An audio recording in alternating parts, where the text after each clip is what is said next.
Direct from Las Vegas, it's the Sandy Kastel and Friends Variety Show. Welcome to Sandy Kastel and Friends Variety Show. We've got Fit and Fabulous Forever and interviews with local and international artists, authors, and performers and celebrities, and much, much more.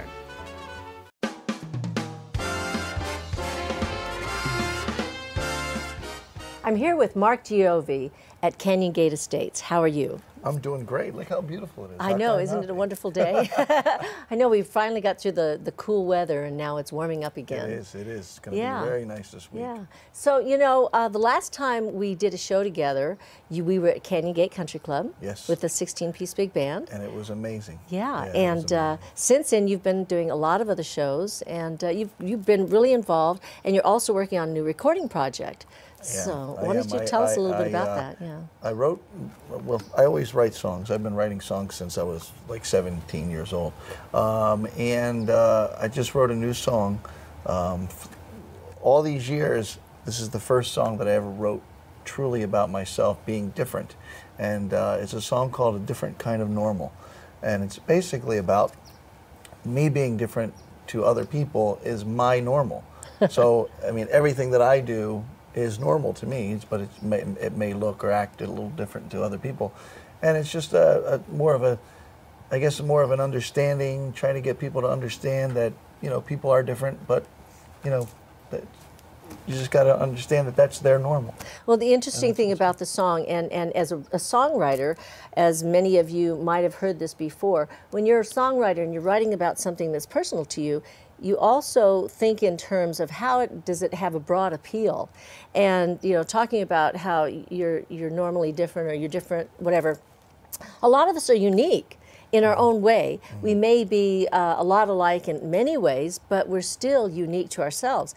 And I think your song is addressing that, where we think maybe we're so different, but we're really not. Yeah, I mean, I've had a few people come up to me and just say that, I mean, physically they don't have anything wrong with them. They just say, wow, I could really relate to that song. That's right, that's right. From whatever they're going through, whether it's, you know, emotionally or physically or whatever, you know, they can relate to that. And that's what really hits me as a songwriter, is when people, you know, get that emotion out of it. You know, when you get somebody to feel the emotion that you want them to feel, then I think it's a successful song. Now, did you co-write the music with somebody else, or is yes, Mr. Bill Fain. And you came to him and you gave him the idea and you gave him the kind of a melody that was on in your head, and then he took it from that point and then helped to expand it. Right, put the chords behind it. Put the chords in, and then build the song, build upon it. Right. Right. Now, did you already have all the lyrics written at the time? Yes. All of them. Yeah. I Did pretty you much came to him with the full idea. So you had, I forget, it's been a while since I heard it. So is it a verse and chorus song? Verse, chorus, and then it has a bridge in the middle, and then it goes back into a, you know, a chorus. So it's A-A-B-A? Yeah. Okay, all right. And for you that don't know that, A is for the verse, and B is for the chorus, and then, well, actually it has a bridge then, and then it has a bridge, so that would be C. A-A-B-C-A, right? Actually, it goes it goes A B A B C. Oh, A B A B C. Yeah. Because it goes verse. And everybody's totally lost here now. Now this is a songwriting thing, you know. It's a matter of how, you know, how we write a song, where you have a verse, you have a chorus, and then if you have a bridge. Right. So it goes verse, chorus, bridge. Right. And then you have a build in the song too. You build it, you know, like it's a power ballad. Yeah, it's a power ballad. Yes, of course. Yeah, pretty much. But you are excellent at singing power ballads. Well, I was a heavy metal singer for years, so that's why, you know, that helped me, you know, get focused into that kind of writing. Well, what's nice though is you also have the operetta voice. I try. Yeah, I mean, I know, you know, with the learning that when I was with the tenors, I never really was an opera singer. I pretty much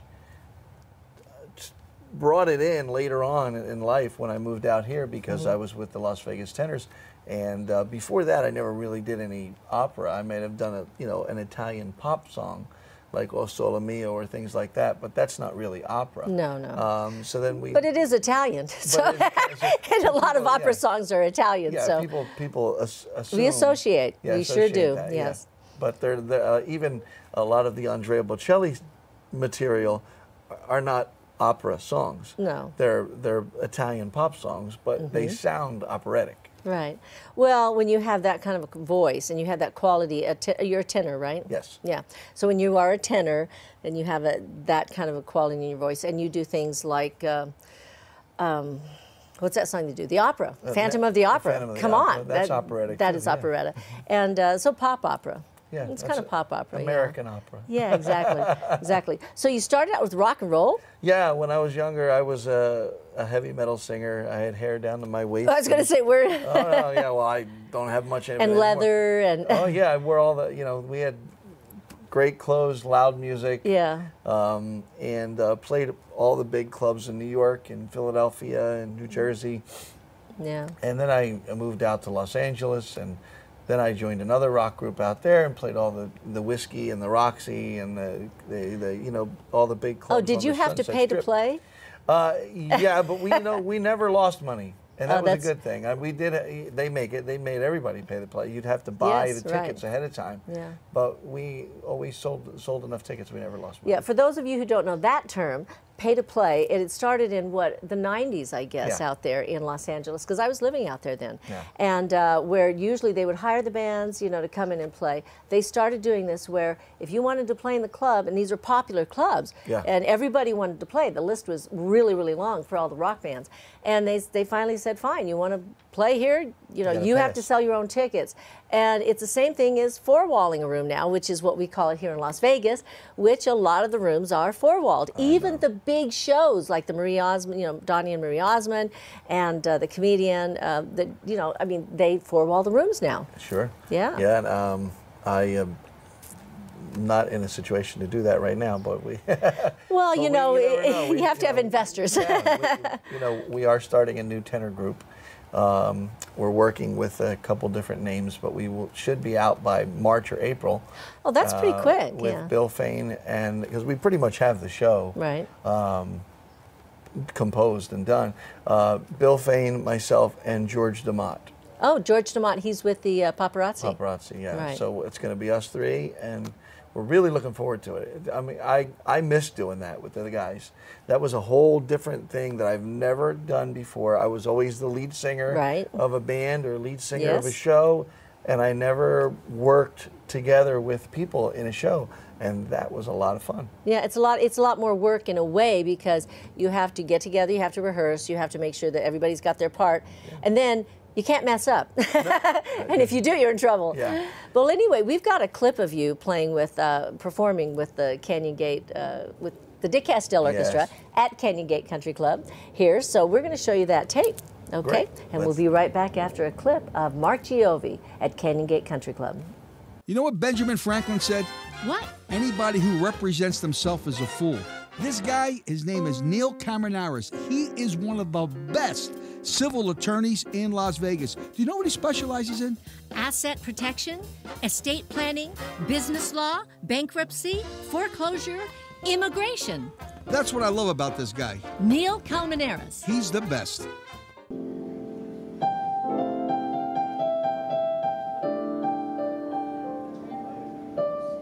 Who can I turn to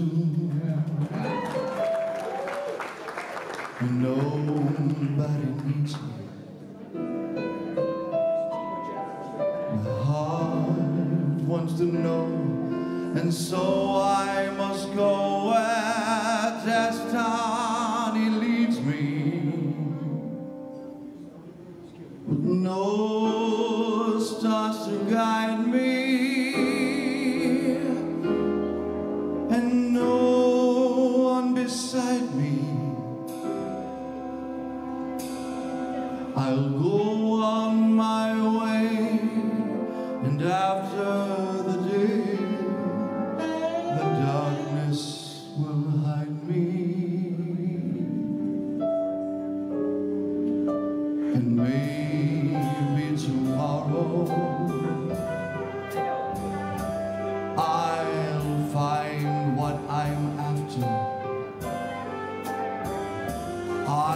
I'll throw off my sorrow, beg, steal, or borrow my share of laughter.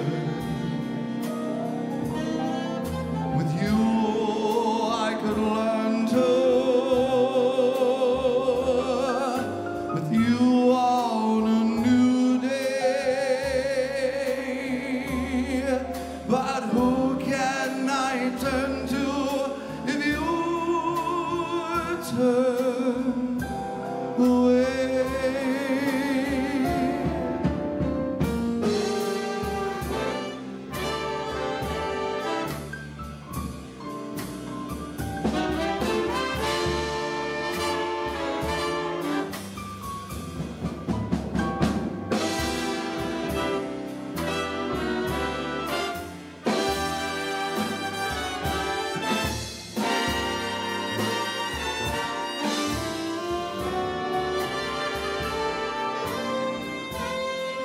No stars to guide me, and no one beside me. I'll go on my way, and after the day, the darkness will hide me. Maybe tomorrow I'll find what I'm after. I'll throw off my sorrow, beg, steal, or borrow my share of laughter. With you I could learn to, with you on a new day. But who can I turn to if you turn away?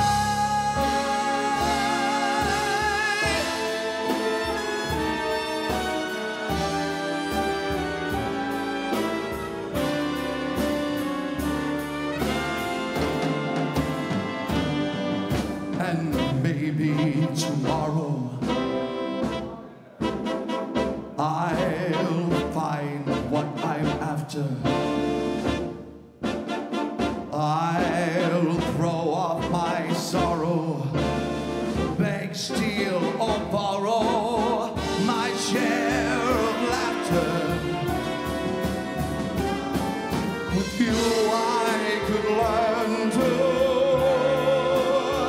with you on a new day. But who can I turn to if you turn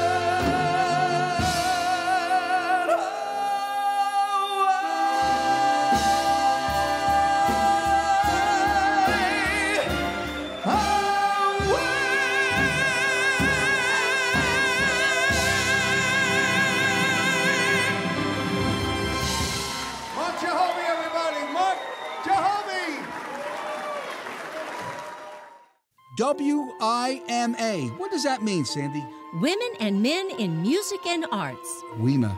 Empowering artists of all ages through education, mentoring, and scholarships. What a great feeling to give these scholarships to these people that need it. I know, and you can go to WIMAfoundation.org, become a member, or make a donation. We're back with Mark Giovi, and that was a clip from him playing at the Canyon Gate Country Club with the Dick Kastel 16-piece big band. That was wonderful. I loved it. Stuff. And you got a standing ovation. Everybody just loves it when you go for those high notes. Well, I thank the Lord that I can hit them high notes. Oh, it is beautiful. It's a beautiful thing. Yeah. Now, how many opportunities have you had to sing with big orchestras and big bands? Well, big orchestras, big bands, only a few times Only a in few my times. life. Yeah, Okay. I was able to sing Nessun Dorma with the Las Vegas Philharmonic, which was just like woo. I mean, I was just like I was in heaven. Was that 40 pieces, or is it? It wasn't the full orchestra. It was for a charity for Opportunity Village, and I believe it was at least 20 some pieces, yeah. Right. But it wasn't the full 42 piece, but it was still amazing. Yeah, I've worked with them before, the string section here, you know, the strings, and they're absolutely wonderful. Yeah. And getting that opportunity, the only time I ever had a 40-piece orchestra was in the Miss America pageant, of course, you know, but I'm looking forward to it. Let's do a Pops concert. I know it. How about that? That would be great. We need a few investors. Yeah. Anyway, so you also have a family, so it's not like you're just out there bopping around the country singing. You have responsibilities. I do. So tell us about your family. I do. I have a wonderful wife who's very supportive in the things that I do. And we just celebrated our 11th anniversary. Congratulations. And we have two beautiful children, 10-year-old girl and an 8-year-old boy that are, I say they keep me young and give me gray hair all at one time. Now, your daughter sings. Yes, a little bit. Yeah, you brought her up a little bit. Yeah, and she's taking. They're both taking piano lessons now. Oh, good. And they're doing pretty well. Well, I think if children are interested in an instrument, it helps to let them have the opportunity to try it, to play it. Right, and it helps them to also understand music as well. I mean, that was one thing. Being a rock and roll singer, I just really grew up singing. I mean, I really didn't understand. You didn't play guitar? No, well, physically, because I can't use my left hand. Oh, okay. I never really could learn how to fully play an instrument the correct way. So I was lazy in the fact of learning theory and reading. Okay, Yeah. so how did that affect you growing up? Like you said, you didn't really realize you were any different than anybody else. No, and I had a great support system with my family as well. Of course, I went through times in my life, I don't want to say depression, but because I never really was. It's because I still really look very optimistic on life and things like that. I mean, I know we're thrown curveballs, we're thrown things that we, can't control. Right. So we do the best. And when I was a kid, I was always the last person to be picked in the schoolyard games and this and that. But then I was very good at sports. So, and I learned a lot through my brother, who was very good. He was like, very good at sports. And I was the last person to be picked. And then once we played and they saw how good I was. Then you were the first person to be picked. Yeah, I was one of the first people. So ever since I can remember, I've always had to prove myself. Right. But you know what? In life, we all have to prove ourselves in one way or another. I don't care. We've heard stories about somebody being the smallest one in the group, in basketball. You know, heard of somebody that was really short, but yet they were good runners, so they could get around, with everybody else being tall. And so now, because of that, you had a lot of lessons you learned, I'm sure. And then to see all the accomplishments you've made, you're able to turn around and inspire other people that may feel like they are limited because of a handicap. Yeah, and that's one of the things that pushes me and drives me is if I can help a few people to overcome a situation where they may think that I'm never going to get over this, and it's never going to be good. It's never going to be. That's false. Forget the word never. Yeah, never. Okay, yeah, we have to take that out of your dictionary right now, out of your vocabulary, because never say never. Because we have seen people go against the odds, and then you have people that have every single opportunity in the world, and then they sit around and they don't do anything with their abilities, or they ruin it, or they ruin it along the way, or exactly. So what would be a tip or a piece of advice that you would give to somebody that's out there, starting out in the industry, if they want to be a singer or if they want to be in the performing arts? Well, find out what you're best at. Everybody has a talent in something. It doesn't matter whether it's musical, artistic, with numbers, with words. I mean, you may be a great songwriter, but not a great singer. You may be a great singer, but not a great songwriter. You may, just whatever you feel that you're great at.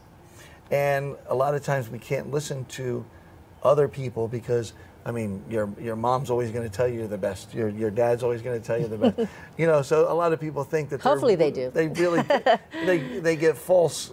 People get false pride sometimes because, you got to figure out what's best for you, and what you feel that you do the best, and zone in on that, and take. I always thought that could make money singing, even when I was 7 years old.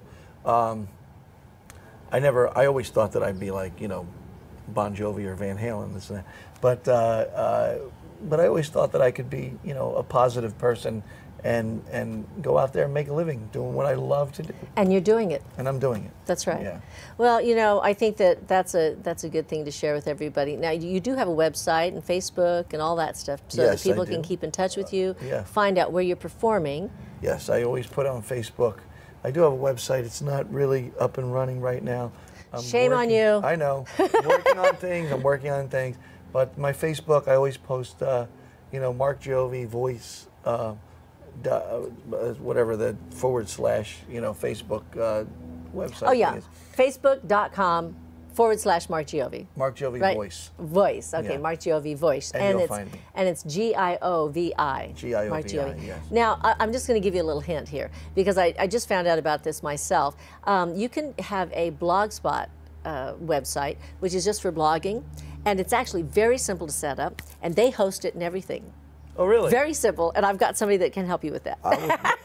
Let's talk about that. Yeah, because I Yeah, need to do that. because as we all know, performers have to also rely on other people that do specialty items, like the people that run our websites, the people that videotape our shows, people that record our songs, you know, and people that do the lighting in the showrooms and everything. So really, what we do is only part of what a show is when it's put together. Sure. And I just got to say, Mark Giovi, you're a wonderful talent. We're so happy that you joined us for the event that we had here at Canyon Gate Country Club. And I was happy. Thank And you. we're looking forward to hearing your new song get recorded and see you perform a lot more here in Las Vegas. Great. Thank All right. you. Thank Thanks you. for having me. Thank you for being on the show. All right. Great. Bye-bye.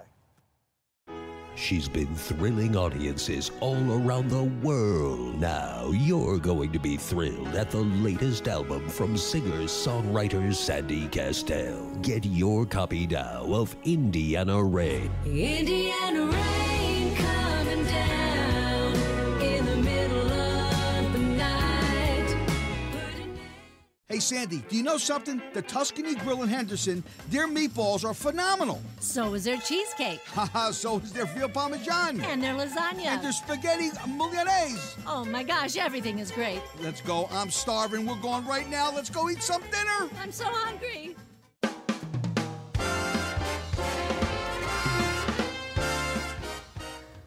I'm here with Liz Kugel from the Southern Nevada Golf Association. Hi, Liz. How are you? Great. How are you doing, Sandy? I'm doing great. I'm ready to play golf. The weather's getting nice. I mean, it was too cold for me for a while there, but now I'm ready. So, can I go out and play golf now? Absolutely. I was out yesterday. So, how did you get involved with the Southern Nevada Golf Association? Well, it was actually kind of a fluke. I was not looking for, you know, work. I was doing some other stuff for work-wise, but I loved golf. I grew up, you know, on a golf course and as a kid, and I saw this job opening. They were looking for a female who liked to golf, and so to do business development, I thought, boy, that's right up my alley. That's good. So, now how long have you been with them? Since April 1st. It was a new Just a new last position. year. Okay. Yeah. And what kinds of things does the Southern Nevada Golf Association do for us? Well, what they do is, it was started in 1967, and in order to play in a golf tournament, you have to have an established handicap. So this group of guys started this organization. It is a nonprofit back then, and so you're assigned a GIN number when you sign up as a member. Now, a GIN number is a culmination of, It right? establishes your handicap. So all a GIN number is a number that identifies you and it associates it with your last name. Right. So I have a 6-digit number, and Kugel is my last name, and so I punch it in, and after you play 10 rounds, it establishes your handicap, actually after 5, but Now, back really, in 1969, how many golf courses did they have here? You know, I was in 67. Oh, 67, sorry. How many golf courses did they have here? Yeah, because you know, I know some, you know, a lot of people that belong to the Southern Nevada Golf Association belong there because they don't have a private golf club that they're associated with, right? Well, we do, like, we're at Canyon Gate right now. Yeah. There are members of ours who are members of Canyon Gate, but Also, okay. we keep track of their handicap. Oh, so that keeps track of everybody's handicap then? Well, not everybody, because you've got, but a fair amount, yeah. So you can belong to a club, okay, like Canyon Gate, but your handicap is established through the Southern Nevada Golf Association. Okay, see, I didn't know that. Okay, I thought, so what I was thinking is that if you did, because I know if you don't belong to a regular club, you can join Southern Nevada Golf Association, right? And you can be a member there. Yes. And it's very reasonable. It's like $39 a year. That was our special. Now it's $49. It's $49 now. You better hurry up and get it before it goes up to $59. but that's for an entire year. That's for an entire year, yeah. And we also have a 2015 passport book, which we just had printed, and in that book, there's 8 free rounds of golf with the purchase of a cart. There's a whole bunch of 2-for-1s, 25% off, discounts. So there's all kinds of savings in this book that go along with that particular membership. That's good. And so if people like me want to play different courses, that is a great way to do it at a discounted rate. Owning your own home is absolutely a blessing in life. Except when things go wrong. That's why you need somebody good to come in to do the repair, to put extensions, to do whatever needs to be done, from plumbing to painting, flooring. The one guy that I know that will really come through for you, his name is Yanko. That's everyday home improvement. Hey, guess what? I think something's leaking. I better call him. I'm very excited. You know why? Why? Because it gives me a chance to go to Smith's on Sahara and Durango. They got the best of everything. Sandy, you know what they have over there? What? The best food, the best produce, the best meats. I love that place, and I can't wait to go. I know. We love shopping at Smith's. I'm going right now. Well, I know we have a lot of listeners that are listening in from the Las Vegas area and surrounding areas, and I'm sure they'd like to find out what the website is where they can find out more about Southern Nevada Golf Association. Well, our website's www.sngA.org, which is Southern Nevada Golf Association.org. We are a nonprofit organization. So they can go online and they can sign up right there to become a member? You can get your membership. It would be $49 to sign up. There are a couple different options, but for the average person, you would really be interested in the passport membership, because you're going to get a bunch of free golf or discounted rates with that membership, and you will get your you will be assigned a GIN number and get your handicap whether you use it or not. And then if you do decide that you want to play in a tournament, that is available to you. Like we're having one tomorrow up at Boulder Creek. Oh, good. Or now, Boulder City. Is that open then? Is that open to all handicaps then? Yeah. Okay, good. All right, so if you want to find out more about golf in Las Vegas, you can go to the Southern Nevada Golf Association, SNGA.org. Correct. Right? And you can become a member for just $49. And it's a wonderful way to stay fit and fabulous forever. Forever. Thank you a lot, Liz, for coming on the show. I appreciate it. Well, thank you. Thank you for joining Sandy Kastel and Friends. See you next time.